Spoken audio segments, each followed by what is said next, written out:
Go. Your Excellency Uhuru Kenyatta, President of the Republic of Kenya and Commander-in-Chief of the Kenya Defense Forces, moderators, speakers, panelists, and partners, distinguished guests, ladies and gentlemen, good morning, good afternoon, good evening, wherever you are. I'm delighted to join you after 3 inspiring days of coming together to deliberate on the theme of people and talent, harnessing collaboration in pursuit of resilience and growth post-COVID-19. I'm privileged today to welcome His Excellency President Uhuru Kenyatta to the Afro-Asia FinTech Festival, Nairobi Online City at the 2020 Singapore FinTech Festival.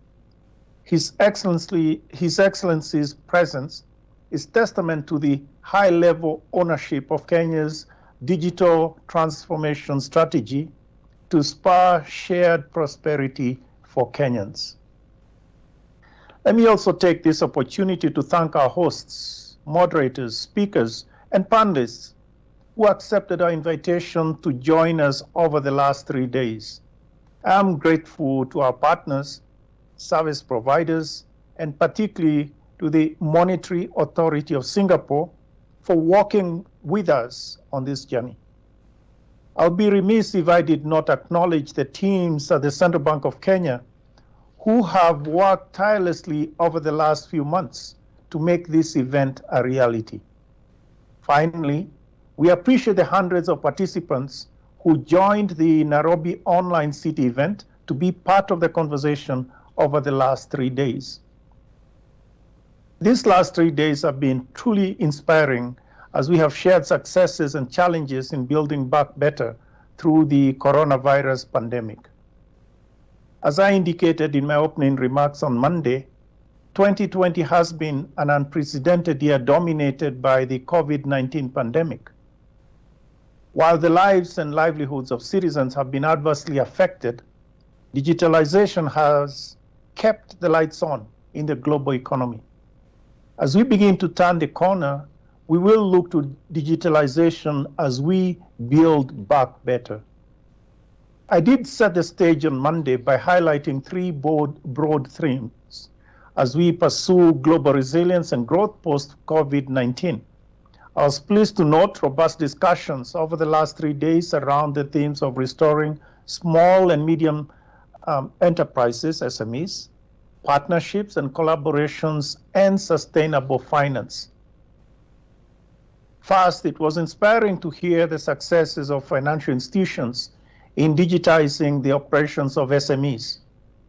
This has indeed accelerated during the pandemic, as SMEs have pivoted their operations to adopt COVID-19 containment measures. To address the cash flow constraints that SMEs have faced due to COVID-19 restrictions, banks have restructured their loans to see them through these turbulent times. Equally inspiring is the move by financial institutions and technology players to build the skills of SMEs by automating and training them on financial management. It will take Finance Plus, which is access to finance and upskilling SMEs, to restore them to drive growth and resilience post-COVID-19.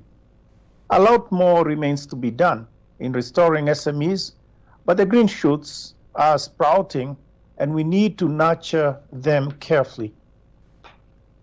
Second, on partnerships and collaborations, the key message was the need for increased collaboration in building a sustainable financial ecosystem. This approach leverages on expertise, resources, and innovations from various players. Central to this is the building of the requisite infrastructure to connect our citizens to the digital realm. Significant resources and input will be required both from the public and private sectors to put together the requisite hardware and software for sustainable digital ecosystems. It was inspiring to hear from MAS on the global initiative to build foundational digital infrastructure drawing on the experience of Singapore, India, and other global leaders. Collaborations such as this will enable countries learn from each other and fast-track the development of foundational infrastructure in their countries without reinventing the wheel. Third, on sustainable finance, the pandemic has brought home the interdependence of corporations and the communities they operate in. Together, corporations and communities have worked together to mitigate the adverse impact of the pandemic. Illuminating experiences were pointed out where banks and other entities worked with their customers through this period through restructuring of loans and continued provision of services through digital platforms. More encouraging, as we build back better, were cases where banks and other entities worked with manufacturers and SMEs to pivot their operations to the new normal. This was particularly pertinent in the move towards domestic manufacture of personal protective equipment, PPEs, which initially were sourced from overseas. As we build back better, sustainable finance will be imperative. In the long run, our vision at the central bank is that all finance will be green.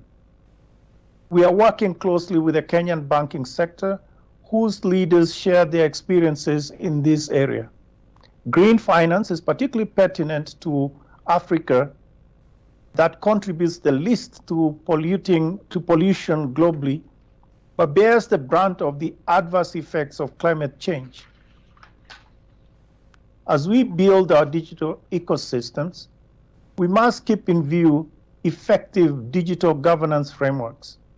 As data trails grow, we must protect our citizens from abuse of their data and ensure they are well informed on the use of their data.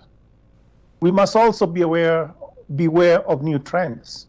For instance, banks increasingly rely on artificial intelligence to make decisions on access to credit, particularly for SMEs. Rigorous evaluation produce biases that inadvertently exclude the very citizens we are trying to onboard to digital ecosystems. Dear friends, in closing, let me once again thank you all for the engagement, partnership, and collaboration as we build back better from COVID-19. Ladies and gentlemen, it's now my distinct honor and pleasure to invite His Excellency Uhuru Kenyatta, President of the Republic of Kenya and Commander-in-Chief, Your Excellency.